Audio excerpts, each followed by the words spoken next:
Halo NH People, kembali lagi bersama saya Kenia di episode edisi Ngopi Sore bareng dokter. Saat ini saya sudah bersama dengan Dr. Glenn Purnomo, spesialis ortopedi di Rumah Sakit National Hospital Surabaya. Mari kita sapa Dr. Glenn. Halo NH People, saya Dr. Glenn Purnomo, spesialis ortopedi, subspesialis panggul dan lutut di National Hospital Surabaya. Oke dokter, baik dokter, kali ini kita berbicara mengenai apa nih dok? Kita akan berbicara mengenai osteoartritis. Khususnya pada lutut ya dok ya. Ya. Mengingat bahwa osteoartritis pada lutut ini merupakan masalah kesehatan yang cukup signifikan di Indonesia dokter ya. Dengan demikian kita wajib mengulas bagaimana pencegahan, pengobatan yang efektif agar bisa meminimalisir adanya penyakit ini ya dok ya.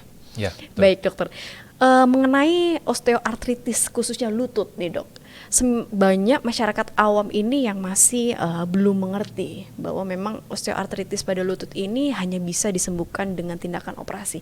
Menurut dokter Glenn, itu fakta atau mitos dokter? Jadi osteoartritis pada lutut itu mempunyai beberapa treatment option ya. Okay. Jadi treatment option selalu dari konservatif dulu atau non-operatif. Okay. Terapi non-operatif itu dapat berupa misalnya pasien berusaha untuk mengurangi berat badannya, kemudian memperkuat otot paha dan bokong ya, sehingga mampu menopang berat badan dengan lebih baik gitu. Kemudian dari dokter bisa menambahkan terapi berupa obat-obatan antiinflamasi misalnya. Kemudian naik ke tahap selanjutnya, jika terapi tersebut tidak berhasil, kita bisa memberikan suntikan ke lututnya. Ya. Sedangkan untuk tahap terakhir kita baru pilih opsi operasi. Gitu ya. Baik, berarti pada intinya operasi ini menjadi tahapan terakhir ya dokter, harusnya ya dokter ya. Kemudian untuk tahapan operasi sendiri ada beberapa metode operasi dokter untuk bisa mengatasi osteoartritis lutut ini. Ya, jadi operasi pada osteoartritis lutut itu bisa dibedakan secara umum menjadi dua besar ya. Baik. Yang pertama adalah knee preservation surgery, di mana kita mempertahankan lutut ya. Kemudian yang kedua adalah knee replacement atau kita mengganti lutut itu ya. Ini pasti menjadi hal yang menarik dok. Untuk knee replacement itu sendiri seperti apa dok prosedurnya? Jadi total knee replacement itu adalah prosedur penggantian sendi lutut yang rusak. Jadi bagian lutut yang permukaannya rusak itu kita ganti dengan implan material buatan gitu ya, yang terbuat dari logam dan plastik secara umum. Baik dokter. Untuk yang tindakan sebelumnya apa dokter? Tindakan sebelumnya itu adalah knee preservation surgery ya. Knee preservation surgery itu adalah tindakan kita biasa bilang itu realignment osteotomy ya.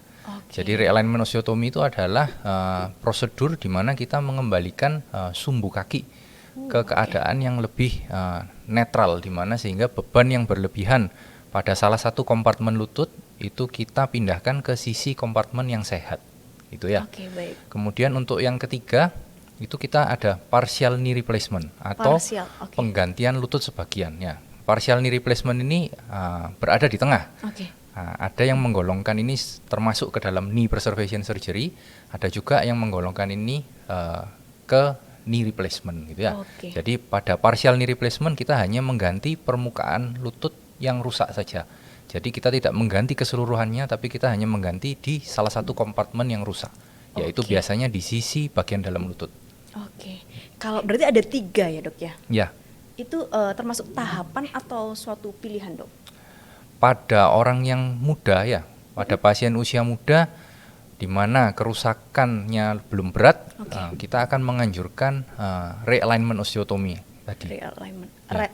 Realignment osteotomy. Itu tahap yang pertama dok? Ya. Berarti tidak sampai replacement ya? Ya, harapannya dengan melakukan knee preservation surgery ini itu kemungkinan pasien ini akan memerlukan knee replacement itu bisa ditunda 10-15 tahun kemudian gitu ya. Karena pada usia muda sebaiknya knee replacement itu tidak dilakukan. Karena bagaimanapun juga lutut natural kita itu lebih nyaman gitu ya. Jadi pada pasien yang usia muda biasanya kita lebih menganjurkan prosedur realignment osteotomy ini. Realignment dulu ya dok ya. Baik, kira-kira untuk proses operasinya itu durasinya berapa lama dok? durasi operasi bervariasi ya, tergantung tingkat kesulitan. Tapi rata-rata kemungkinan biasanya 2 jam ya. 2 jam dokter ya. Baik. Menarik nih dok. Ini kan berbicara untuk osteoartritis pada anak muda nih dok ya.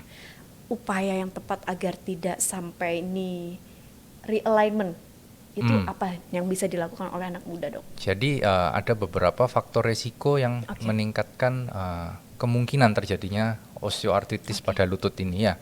Gaya hidup yang tidak benar ya, misalnya obesitas ya, kelebihan berat badan. Jadi bagaimana mencegahnya ya, kita kurangi berat badan ya. Kemudian yang kedua, gaya hidup kurang aktif ya, sehingga otot pahanya cenderung lemah. Bagaimana mencegahnya ya, kita harus gaya hidup yang aktif ya. Kita harus pertahankan kekuatan otot paha, pertahankan kekuatan otot bokong gitu ya. Baik. Kemudian selanjutnya ya, hindari aktivitas berlebihan pada lutut ya.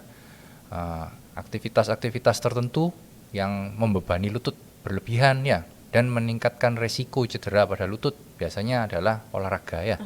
Jadi beberapa olahraga tertentu yang high impact pada lutut ya, misalnya sepak bola, basket ya, kemudian futsal, tenis ya, badminton, yang dimana ada gerakan pivoting pada lutut ya, ada gerakan berputarnya, ada impact yang besar pada lutut, itu hati-hati cedera ya.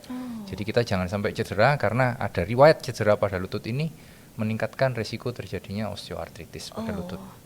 Jadi menjadikan warning ya dok ya, osteoartritis itu sendiri. Ya, kemudian bila ada cedera pada lutut, ketika kita melakukan olahraga tersebut ya, sebaiknya ya berkonsultasi segera ke dokter ortopedi ya. Kalau ada kerusakan ligamen atau kerusakan meniskus atau bantalan shock absorber pada lutut, itu kita bisa perbaiki sehingga tidak berlarut-larut dan meningkatkan resiko terjadinya knee osteoarthritis ini gitu. Oke, baik. Berarti osteoartritis itu tidak terjadi pada degeneratif usia saja dok ya, tetapi juga rawan terjadi pada anak usia muda. Ya.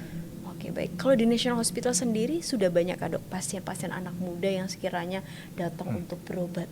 Ya, ada banyak. Jadi tren osteoartritis lutut yang meningkat pada usia muda itu meningkat saat ini ya, karena mungkin adanya banyak olahraga ya, sporting event ya.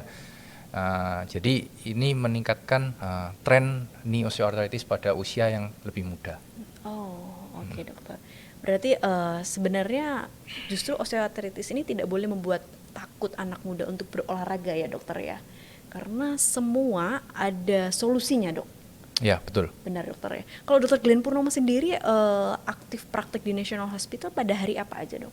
Saya praktek setiap hari Selasa dan Kamis jam 2 siang sampai jam 4 sore. Oke, berarti dokter ini dokter favorit anak muda harusnya dok ya, karena memang rata-rata anak muda sekarang lagi hektik untuk olahraga dok. Ya, mungkin dikata FOMO, tapi mereka memang kenyataannya sedang gemar berolahraga. Ya dokter ya. Baik, mungkin dokter ada pesan-pesan yang ingin disampaikan untuk NH People, baik yang di usia muda ataupun usia tua yang mungkin saat ini sedang menderita osteoartritis pada lutut khususnya dokter. Ya, jangan takut untuk memeriksakan diri ke dokter ortopedi terdekat ya. Kemudian ya usahakan punya gaya hidup yang aktif ya. Kemudian jaga berat badan ideal. Kemudian jangan overuse ya, atau berlebihan berolahraganya. Oke. Ingat, sesuatu yang berlebihan itu tetap tidak baik dokter ya. Baik, tapi jangan khawatir untuk NH People yang sudah menderita atau sedang menuju proses kesembuhan untuk penyakit osteoartritis. National Hospital menyediakan banyak fasilitas pelayanan terbaik khususnya di bidang lutut ya dokter ya. Tentunya bersama dengan Dr. Glenn Purnomo, spesialis ortopedi. Baik dokter, sekiranya kita akan membahas lebih lanjut mengenai osteoartritis lutut di next session dokter. Baik, terima kasih Dr. Glenn Purnomo, spesialis ortopedi di Rumah Sakit National Hospital Surabaya. Terima kasih NH People yang sudah menyaksikan. Jangan lupa untuk saksikan konten-konten kita yang menarik di National Hospital SBY di Instagram kita. Dan jangan lupa komen dan juga subscribe. Terima kasih, sampai jumpa.